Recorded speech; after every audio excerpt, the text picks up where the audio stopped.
Every time I open LinkedIn, I lose a little bit of faith in humanity. Not because the people are bad, because everyone pretty much sounds exactly the same. You kind of feel like they just open up a template and started pushing things out. People buy from humans. Like, it is a scroll stopper because people don't post pictures very often, let alone pictures of themselves. And often they'll post a lot of text-based content. You never see their face. And suddenly you're like, oh, wait a second. This is what this person looks like. I didn't know that. And it's just a way to get familiar with the person. I've seen their posts about like how Anthropic is paying hundreds of thousands of dollars to have somebody come in and ghostwrite posts for this deal. $400,000. What would you tell your younger self 7 to 10 years ago? Oh my God, what I would tell my younger self, I think I would tell myself the parts of myself that I judge the most will end up being the things that make me successful. Hey everyone, this is Saeed with Messy Growth. So I got a confession. Every time I open LinkedIn, I lose a little bit of faith in humanity. Not because the people are bad, because everyone pretty much sounds exactly the same. It kind of feels like they just open up a template and started pushing things out. Everybody's humbled. Everybody's grateful. Everybody's excited to announce something. It's like somebody cloned a management consultant 50 million times and gave them all Wi-Fi. And access to LinkedIn, which is why I'm excited for today's guest. So I got Jillian Richardson with me. She spent the last decade helping people become memorable instead of a corporate wallpaper. She's the founder of Make LinkedIn Weird, one of the top ghostwriters on the platform, and arguably responsible for more personality on LinkedIn than the rest of us combined. Jillian, thanks for being here. Oh, what a great intro. I love this. Literally, the starting half of that intro would be a baller LinkedIn post. That was so good. I don't know if you've seen my LinkedIn. I don't have a lot of intellectual or good things to say. I just usually keep to myself. My butthole is not relaxed when it comes to content. But it's great to have you here. Thank you so much. There's a lot of exciting things I want to dig deeper into, but I want to start off with the first thing. Make LinkedIn weird. Is that a genuine philosophy, or is it just a smarter positioning play to stand out in a saturated market? Yeah. I ask from a lens of an outside person. Yes. A lot of authentic LinkedIn content still feels like a performance of authenticity. Well, so the reason I even came up with this phrase, make LinkedIn weird, is I was working at a content agency and I wrote 200 LinkedIn posts in 2 months for founders, which is like a bananas amount of content to write. No one should ever have to do that. But the thing that I learned was that the funny posts performed the best. And they were also the posts that those founders were the most nervous to hit publish on. Because, the thoughts are like, I don't want to be taken less seriously in my industry. What if people screenshot this and make fun of me? All that stuff we all worry about. So when I left that company, I wrote a LinkedIn post kind of off the cuff, just like, hey, we should make LinkedIn weird. Like, in the age of AI, your personality and your story, your insights, what makes you different is the only thing you have. So like, for everyone's sake, please make the platform a little weirder.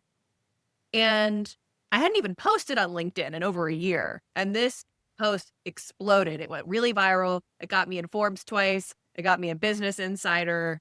Like, people super resonated with that. And so from that, I was like, all right, I guess this is my business now, because clearly the people want it. So it kind of became my job to figure out, what do people think this really means? Like, I had my interpretation, but there's all these other interpretations as well. Got it. Yeah, that's interesting. So I was going through your background, film and television degree from Boston University. That is great. But you ended up writing LinkedIn posts for Execs. Is that a tragic ending or a plot twist? That's such a great question. You're like, are you ashamed of yourself? I'm like, honestly, it's funny because when I moved to New York City, I was like, I want to write for late night TV, like the whole classic dream. And I realized, like, one, honestly, I don't think I was good enough to make it in the industry. I honestly don't think I was.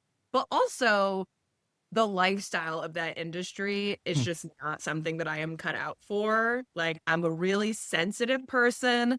I also don't really like being told what to do. And so entrepreneurship was a way better fit for me. But I think if you told college me, oh, you're going to like ghostwrite LinkedIn posts for founders, I would be Yeah. like, what the hell is that? But if you told me now, oh, you have to go like write in a writer's room every day, I'd probably be really stressed out. Yeah. Not to say I'll never do that, honestly, would still be open to it. But I think my personality is very suited to this kind of work. Absolutely. When you talk about late night, is like Mm-hmm. the late night show with, is it Seth Meyers, the Daily Show, something like that, or is it more about different stuff? I mean, so of course the dream for me was Saturday Night Live. But Oof, late Saturday. night writers' rooms, a lot of them have pretty similar formats, with the Yeah. exception of SNL. But like I had roommates when I moved to the city that did end up becoming late night show writers. So I got to see like what that experience was like. Like we were a bunch of comedy kids all living together. And there's just like a ridiculous drive that you have to make it into that world. And like you gotta be at all the improv jams and all the sketch nights at UCB, and you gotta be in the right classes. And it's just like, I did all those things. And even still, I just like, I hate to say I don't think I had what it takes, but I honestly don't think I had what it takes. This is pretty interesting. So I want to use a reference here of a movie called Troy. It's with Mhm. Brad Pitt. And essentially the idea was in the opening scene, they are going to war, Yeah. and it's a battle with some other group. I don't recall the exact name of it. And they said, okay, you know what? Let's not fight. We each bring our own kind of like top fighter and have them duke it out. And Yeah. whoever wins, essentially, just, the land is theirs, so to speak, and so on and so forth. Very primitive, very back in the day type of thing. Yeah. Oh my God. And Yeah. there you go, right? Totally. And then they bring out some heavy dude from the other side, and this king says, hey, bring out Achilles. Achilles is a very famous character in Greek mythology.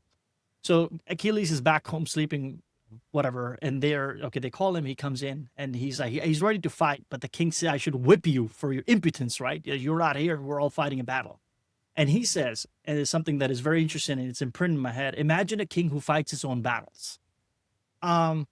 When you talk about that and use that as a reference point and context, you ghostwrite for C-suite execs. You're helping them. Very familiar with this. Yeah. You're helping them sound more human.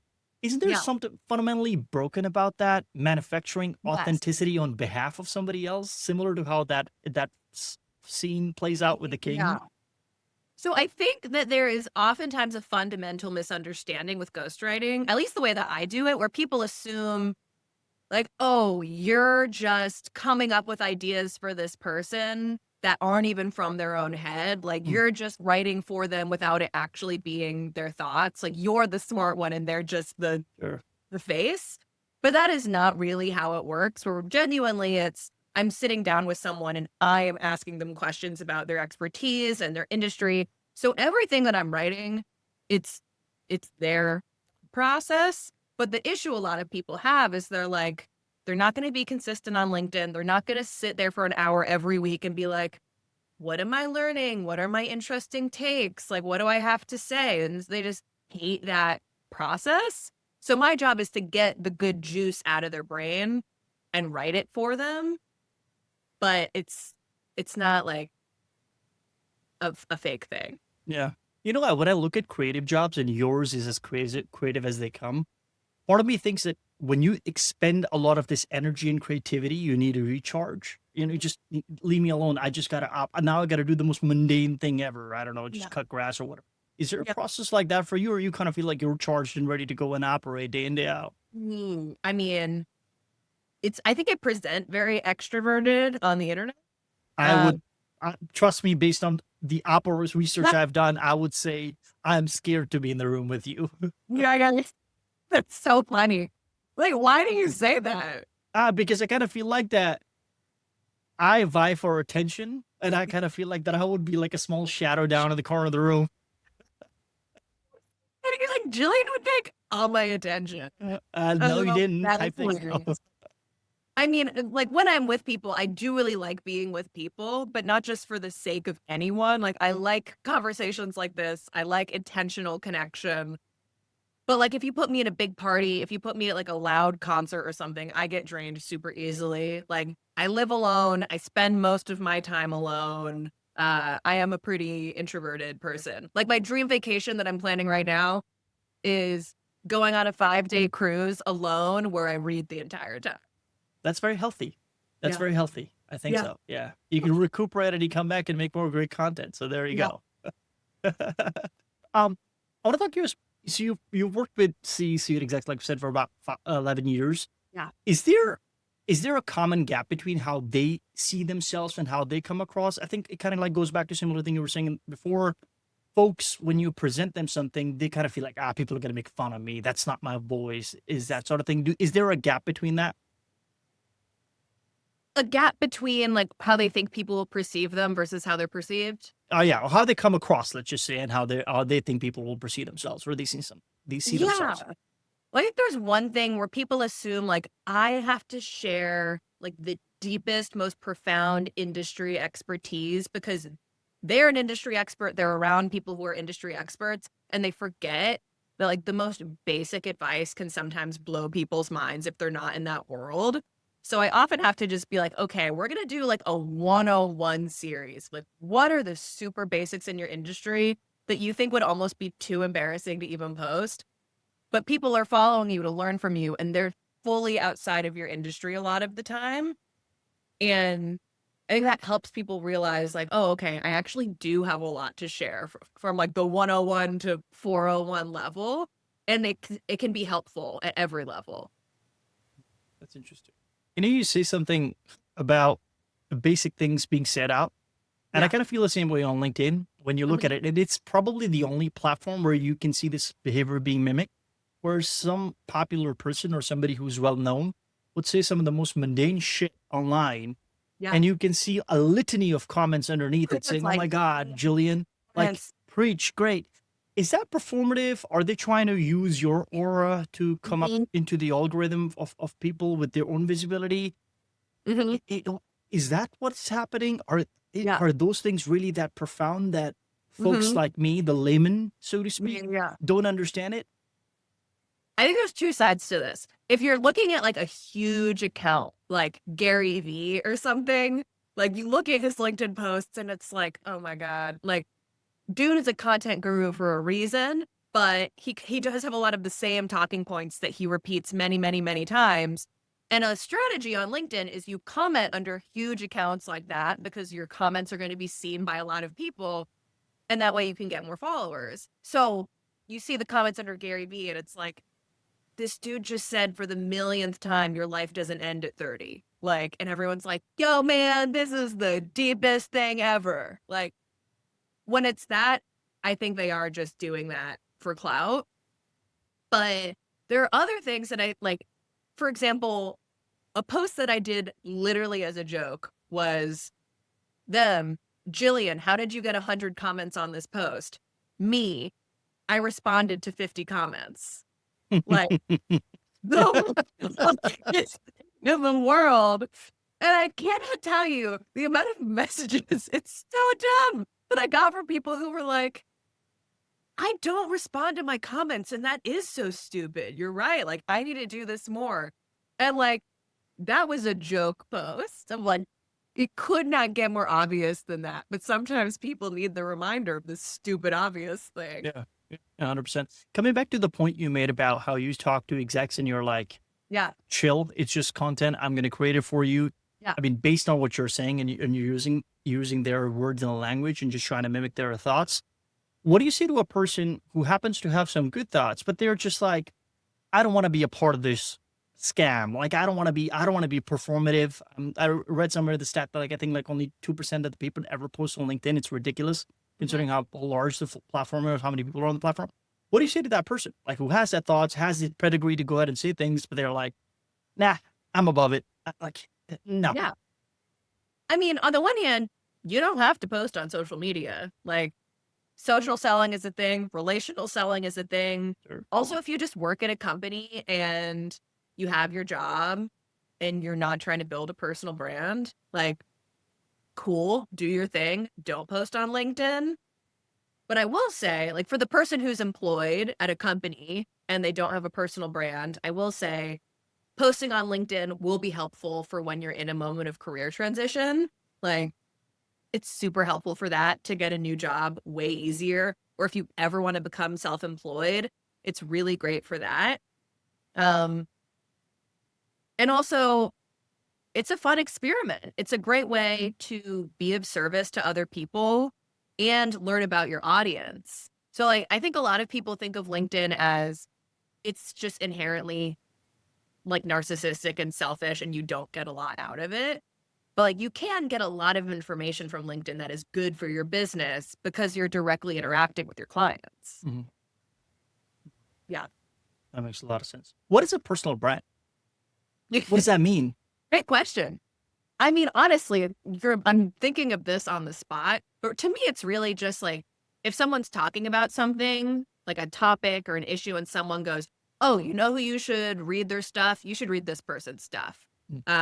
Like I was talking to a ghostwriting client today, and she has some Gen Z women on her team, and they're all like, "We know you want us to post on LinkedIn, but we hate LinkedIn. It's so cringe. It's so embarrassing."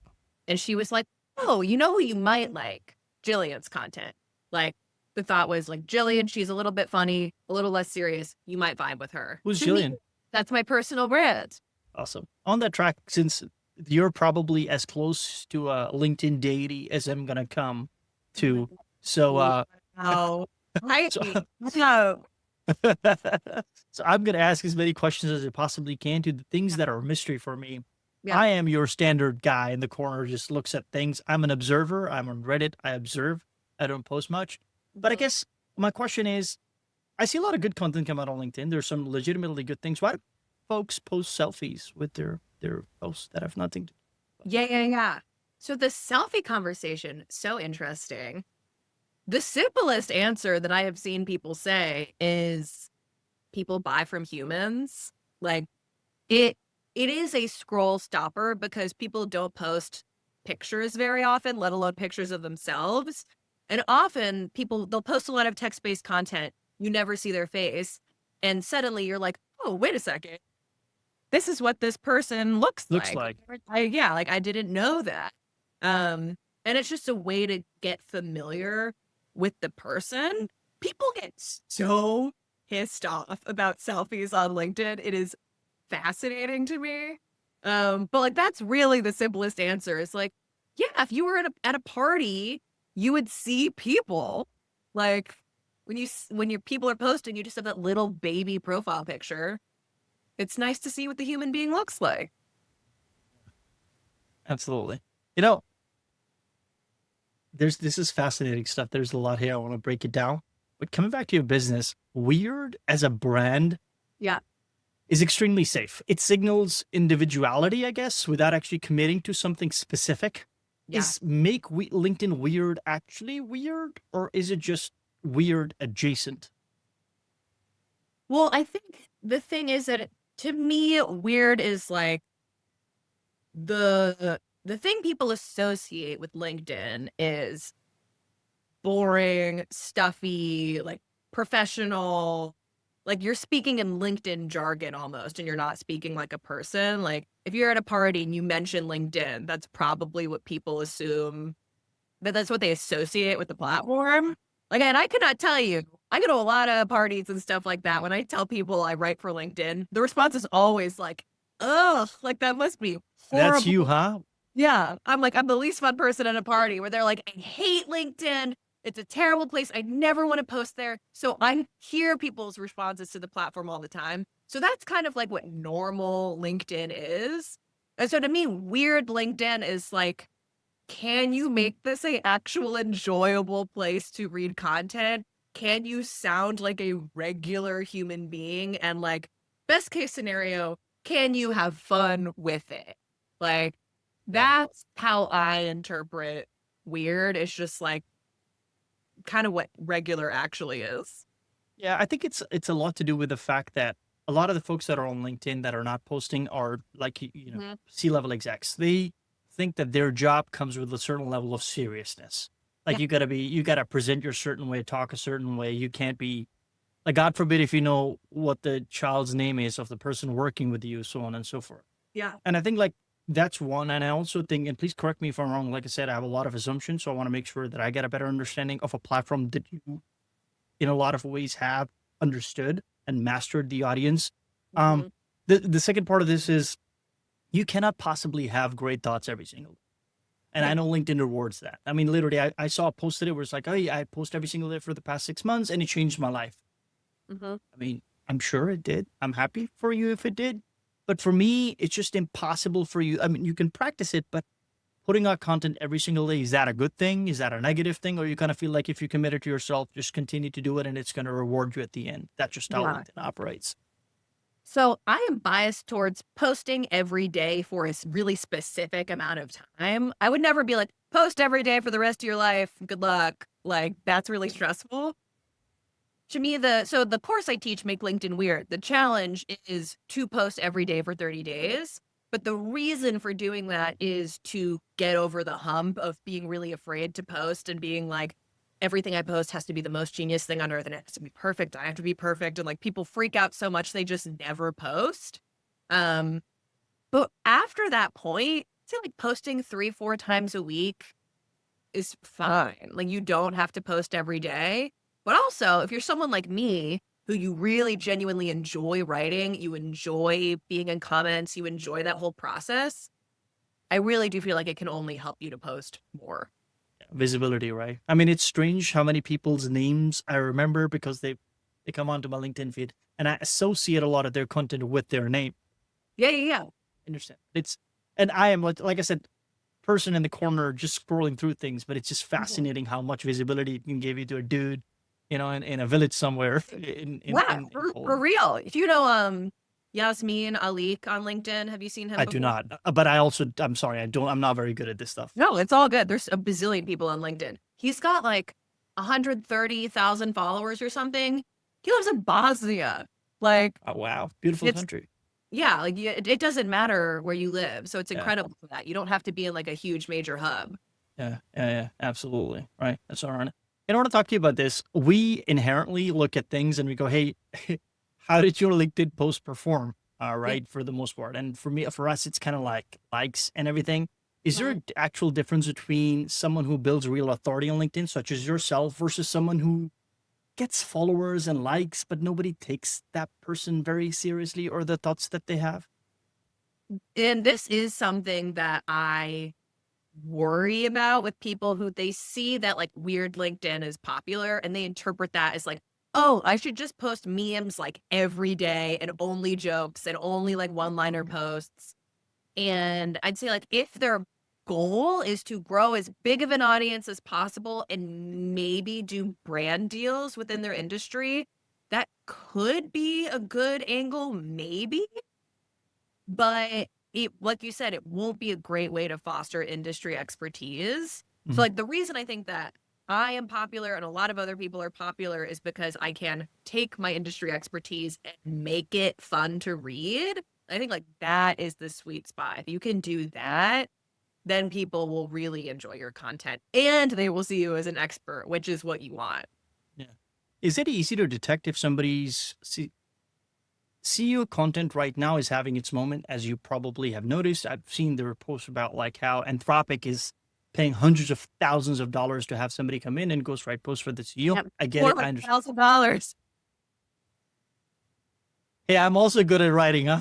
Yeah, I'm like, me, your company's maybe evil, but whatever, it's cool.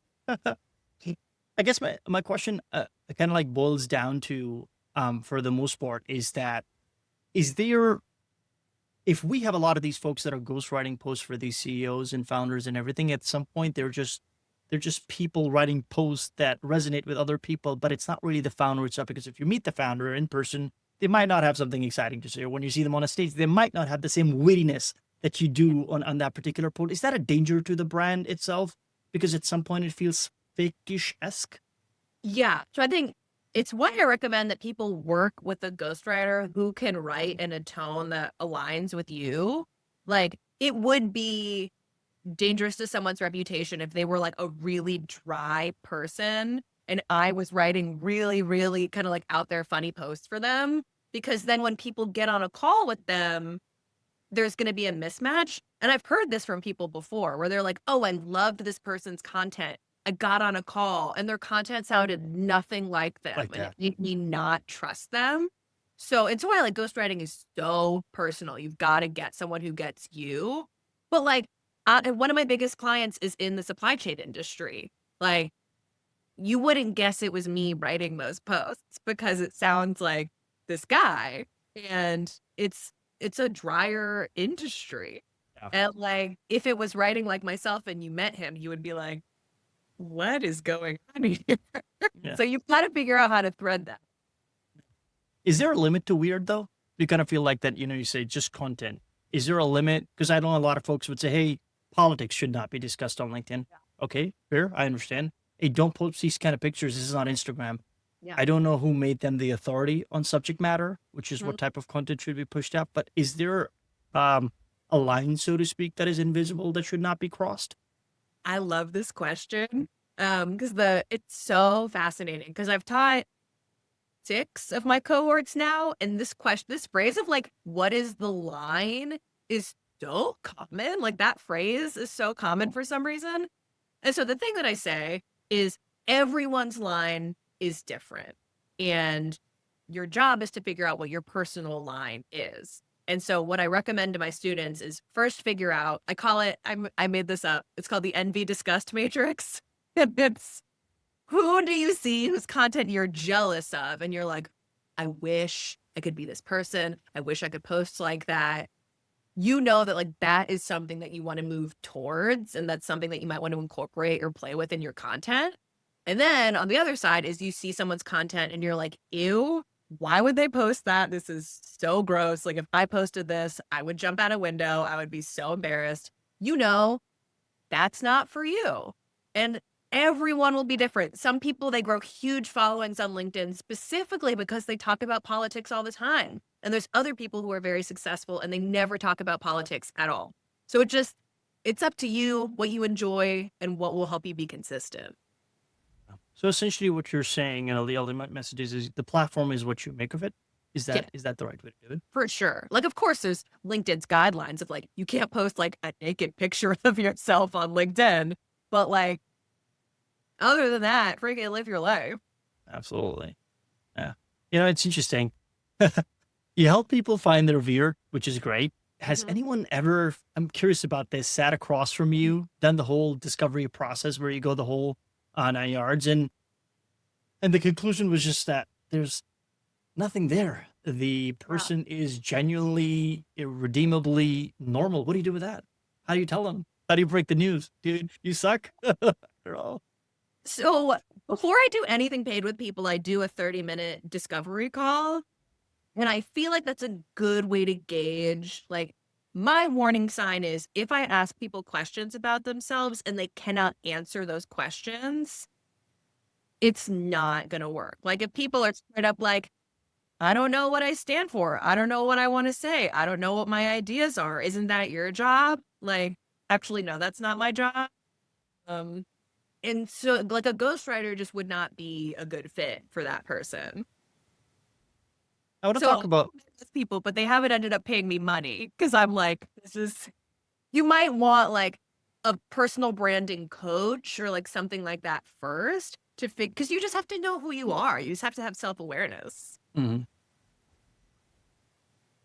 I'm curious, when you're writing for folks or ghostwriting for different folks and you're expending a lot of the energy there, do you find it difficult to now come back to your personal brand that you talked about earlier in the beginning and expend energy there? Or you kind of feel like that you get the first rate of your energy, kind of like 100 to 80 or 20% towards the clients, and then the 20 to 0% goes to yourself. Do you feel that way? Or you kind of have your arithmetic figured out? I'm like, honestly, no. Only because I usually only have 1 to 3 ghostwriting clients at a time, which it's like not that much time for me to create all their content. Yeah. So I have way more time for my personal brand, and like my personal brand is still always my biggest focus. Okay, Cool. What's the end game with that? Do you have a goal in mind? I'm always curious what the future Yeah, yeah, bears. yeah. So honestly, it's something only in the past year and a half, 2 years have I learned like what the LinkedIn creator ecosystem is and what that looks like. But like really the end goal for that is to get bigger brand deals and bigger brand partnerships. Because I'm like, for me, creating content is the easiest thing in the world. And I'm like, if I could expend My that God. same level of effort, but get paid a lot of money, like literally, if I can get like say a sponsored post can be like $2,500, $3,000. Jillian, I want to work with you.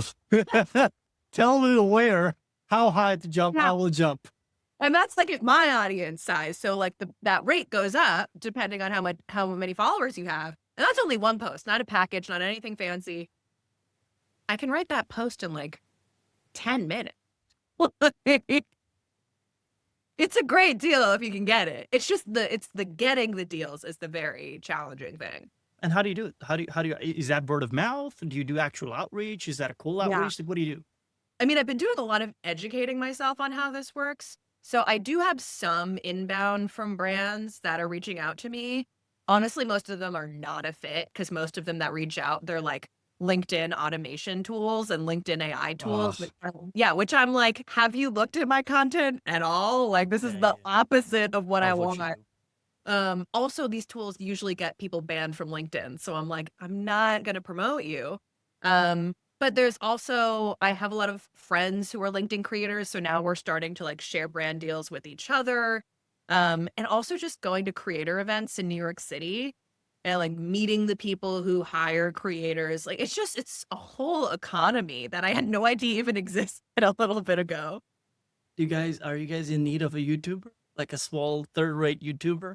That No, might wait, help okay, you're not a small YouTuber, dude. you.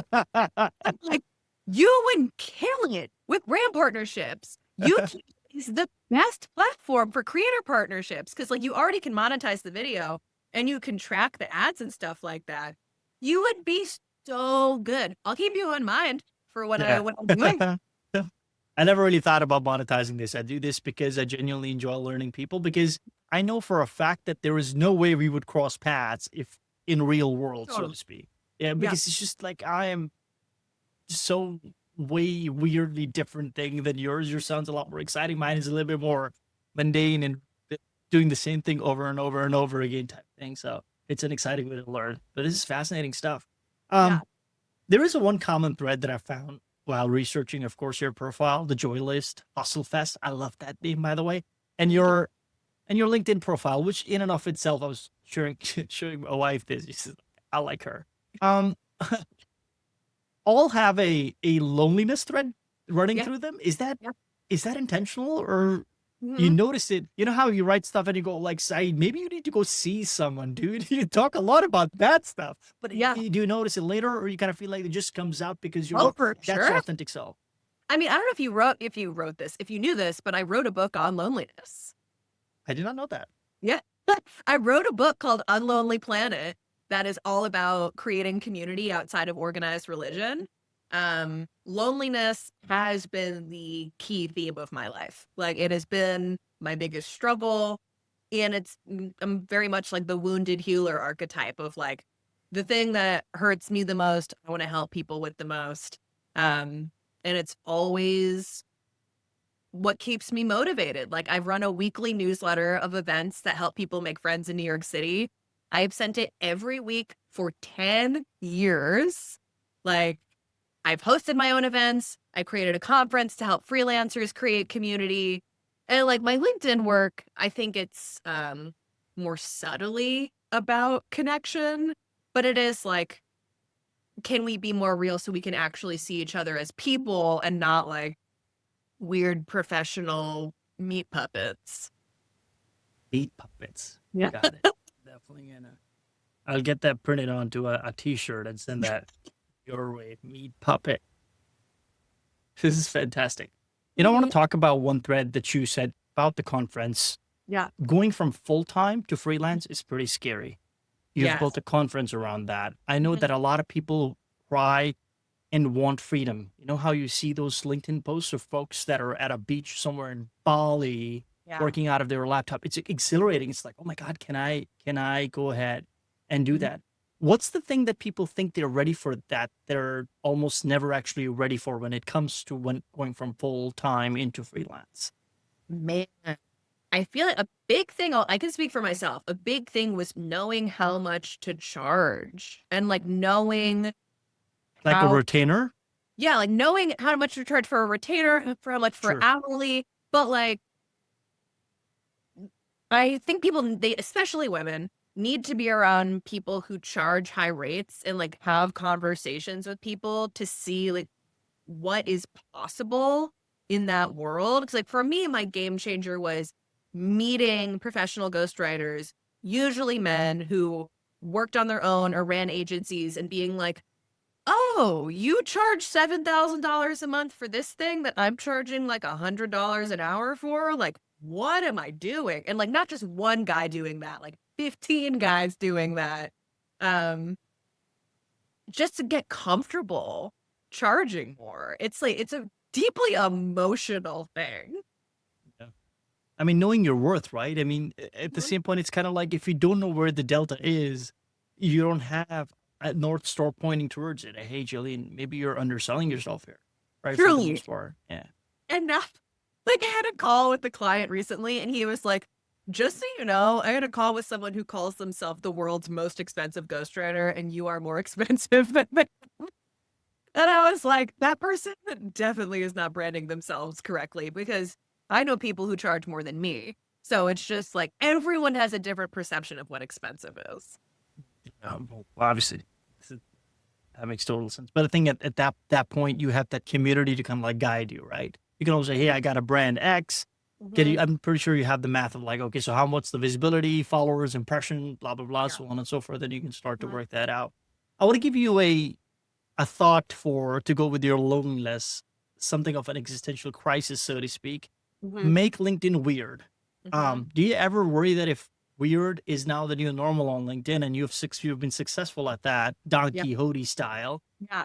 which means you've successfully killed the very thing that made you different? Yeah. This is such a good question. I read this question and was like, damn, that's really good. And it's something I have seen people complain publicly about on LinkedIn is they're like, suddenly my feed is all jokes and like nothing is serious anymore and there's no value here. And like weird LinkedIn has ruined LinkedIn. And I really don't think that's true for the majority of people. Because again, like I'm at a brunch and I say I do LinkedIn ghostwriting. Not one person is like, "Oh, LinkedIn, it's all memes and jokes now." Like, no one says that. The vast stereotype is still stuffy, boring, too professional. Like, if 1% of users on LinkedIn are even writing, it's probably like 0.05% of people are constantly posting funny content. So I'm really not worried about it. Yeah. No, I mean, it's kind of like the same thing, right? If everybody's successful, nobody's successful type Yeah. thing. You need the different variety. You need the stiffness of some folks to balance out that of others that are funny, right? Because Fine. that's just what makes things great. Diversity at the end of Yeah. it. All folks from all different walks of life giving their input and then, duke it out in the sphere of public sphere, so to speak, where whoever's content is good. Yeah. There you go. Um, so I want to ask you about LinkedIn. You mentioned something which is interesting that a lot of folks could get banned from LinkedIn, right? By Yeah. using certain tools and automation. If you reverse that a little bit and look at it from your lens, and that is if LinkedIn kind of disappeared tomorrow, genuinely overnight, something happened, what percentage of your clients will be fine?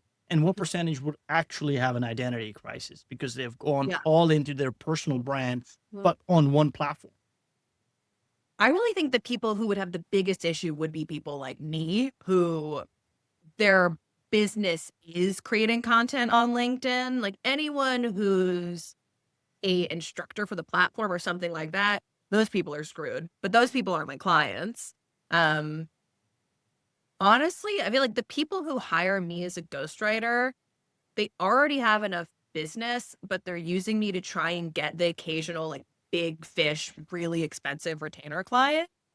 And so I'm kind of like a bonus add-on, but their business would be fine without me. They're like, yeah, it'd be sweet if we could get like one $15,000 a month client, but like we're game to wait a few months to see if that even happens. So yeah. Have you heard of? That answer your question?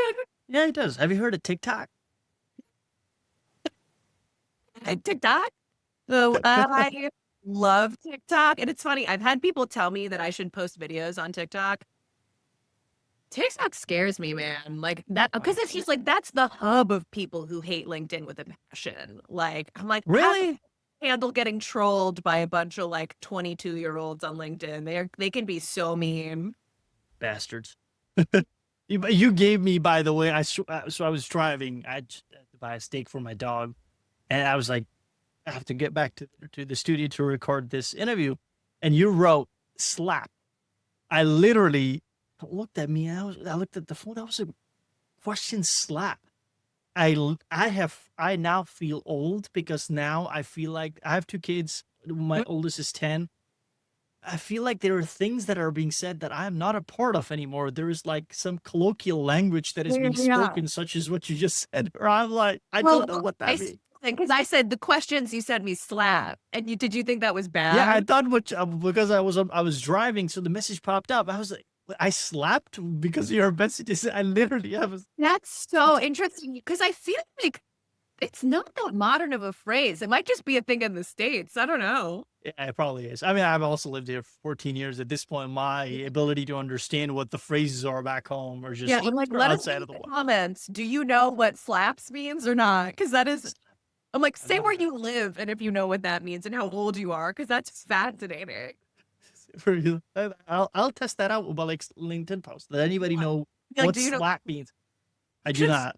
Not my message and be like, do you think this is good or bad? Like, tell me. It just goes to show you that I don't post enough on LinkedIn or social media. I got to get that game up 100%. Yeah. So I would ask you one thing, and then we can head into our rapid fire round. You've been quoted by Mr. Perel, Chris Wass. You've been in the Wall Street Journal, New York Times, NPR. You're popping. What hasn't happened yet that you still actually want? Is there Well, man, so many things. So I'm part of the mastermind community run by this guy, Jay Klaus, who super recommend. And we were talking about this yesterday.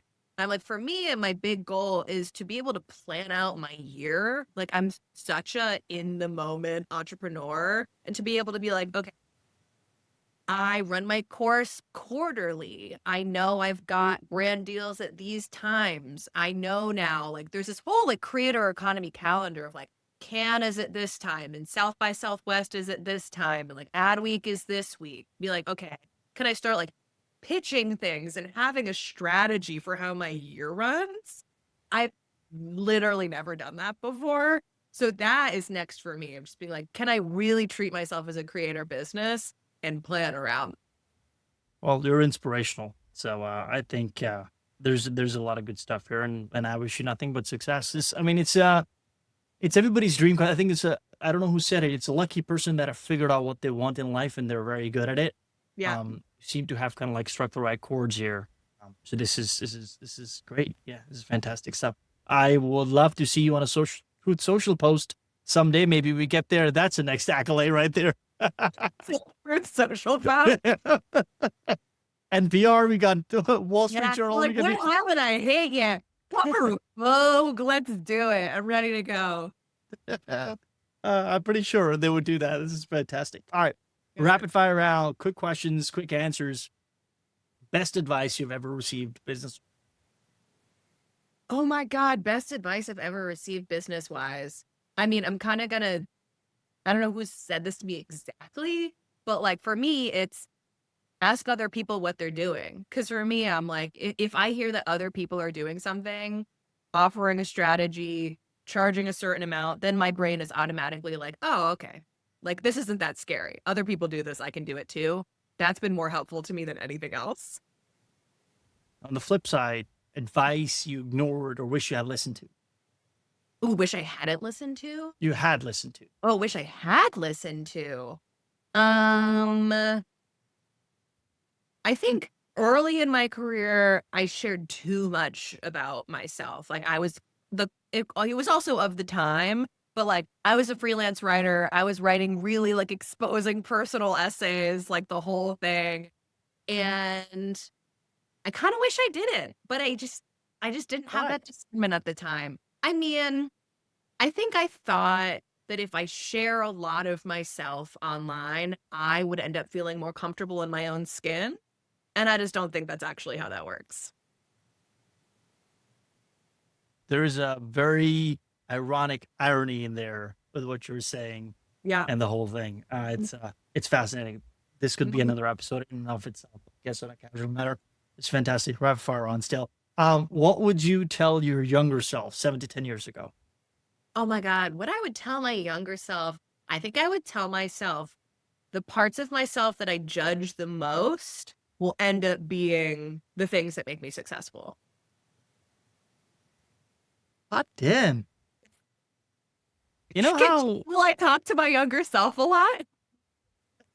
I'm ready for this question. Me and my well, younger self were I have pictures of myself as a little kid all over my apartment. is that self-affirmation? Is that what it's called? Is that a thing? Or It's like inner child work or just like, if I'm being harsh on myself, being like, I'm also being harsh to this little sweet baby angel. And like, can we chill out a little bit? yeah. I told this to my daughter. She has I would say she wants best. Like she puts herself on a pedestal. And I tell her one thing, which is don't be shitty to yourself. Yeah. Said the word shit. Don't be crappy to yourself because there's plenty of people out there that will do that for you. Yeah. So don't do that to yourself. I think it's the worst thing. All right. One ongoing challenge in your current work that keeps you up at night. Ooh, a challenge in my current work. I mean, I think again, the long-term planning where I'm like 2 months from now, who knows how much money I'm gonna make? I have no clue. Like TBD. That's always stressful. Yeah. But it's looking from the outside in, I would never picture that to be the stress that you would have or a thing that you would think about because it just to me Yeah. it looks like it's just so fluid. It's like, how is that not possible? You know what I mean? It's like an enigma of some sorts. Meaning like you would assume that I would have consistent income? Or No, that I I would would just assume that like you're like set for like 2058 or some shit. Like, oh my God, I wish. Yeah, no clue. all right. It's one of those things is that you don't know until you know, and then when you look into the fold, it turns out that oh crap, they have the same problems I do. Like, Oh, and so that's the whole point of this show, right? Being like, yo, I'm also a mess. Hello. I also have coupons that I use. There you go. Yeah. Your favorite restaurant, meal, or spot in New York? Ooh, my favorite spot in New York City. And Okay, I'm judging this one. I'm a big spa person. All So right. if you're in the Flatiron area in New York City and Manhattan, there's two places I love to go. One is called Bath House, which it's like spas, saunas, cold plunges, that whole thing. But also, if you're more of like a crunchy granola hippie person, there's a spot called Othership that does like guided sauna and cold plunge classes. And you like do a group scream and there's a gong and you meditate. It depends there's options for many kinds of experiences, but I like the guided classes. So can't get that anywhere else. Any kind of experiences. This is very funny. This is gonna be a trip, but I'm gonna cut it into a short. This is fantastic. Is there a tool that you swear by I cannot live without? Ooh, okay. I'm like, honestly, there are a lot of AI tools that I use, even though it's not for my writing, but for like the design things. I am so not design oriented. I am obsessed with Gamma, which is a deck creation software. I did a sponsored post for them once and I was so hyped to do it because I no joke use them every day. It's so good at taking a ton of notes, like from a Google Doc, and turning it into a really pretty presentation. Mm. Cannot recommend enough. I'm gonna tag them. See Yeah, if you can get a brand deal out of you. And it. that's for you. That's no small for you. That's how you do it. Gamma right here. Yeah, I love Gamma. we love you. I want to ask you one thing, Jillian, and this is fascinating stuff. Like, I learned a lot from you. Thank you so much. For someone who is listening to you and looking at this video, knowing where you are, and for them, it just, like I said, feels like an enigma that how to get there. Is there an advice you could share with that particular individual? I think one piece of advice I love to give people is publicly ask for what you want. Like, it's advice I give to my students constantly is like, if you're trying to grow your audience on LinkedIn, if you're trying to connect with a certain kind of person, get a certain client, get a brand deal, like it takes a lot of bravery to do it. But if you publicly post saying that you're looking for something, people will help you. It's like such a cheat code. You don't need to have a huge viral LinkedIn to do that either. Like it works for everyone. You're the second person on this show that said something similar. The first person who said is Michał Sadowski. He's an influencer here in Poland that I spoke to, a very inspirational person. He said, just ask for help. Just literally ask for help. Because, and I do this trick at a restaurant. When I go, I don't look at a menu. I say, hey, what's your favorite meal? And please, like, just bring me that. Like, whatever. And they get so stressed out because they don't want to disappoint you. So, like, asking for help has that aspect to it. I think for them. This is fantastic. Thank you so much for taking the time and sitting down with me. Where can listeners find you? Yes. So look me up, Jillian Richardson on LinkedIn, or I'm like /that Jillian. Or you can go to makelinkedinweird.com if you want to sign up for my cohort. And I'm Jillian at makelinkedinweird.com if you want to email me. Any upcoming project, launch, talk, or event that you're excited about? I mean, I have my course launch in July. I have 2 spaces left if anyone is interested in that. And then other than that, who knows? Who knows what's going to happen next? Yeah. I guess I left the last question, you know, the most interesting question and the important one towards the end. What color is your Bugatti? Color is my Bugatti. The way I'm like, I live in New York City. You get a question? I'm like, owned a car in like 12 years. Oh, but please don't tell me you don't have a driver's license because that would not. Driver's license. I honestly probably shouldn't because I haven't driven in so long. Like, I haven't driven a car in 8 years. I'm a hardcore New Yorker that way. I can't. I mean, I guess you got the citizenship of New York if there is one that could be given out. Yeah. This is fascinating stuff. Jillian, thank you. Thank you so much. Appreciate your time. Thank you so much for coming on. Yeah, thank you, Saeed.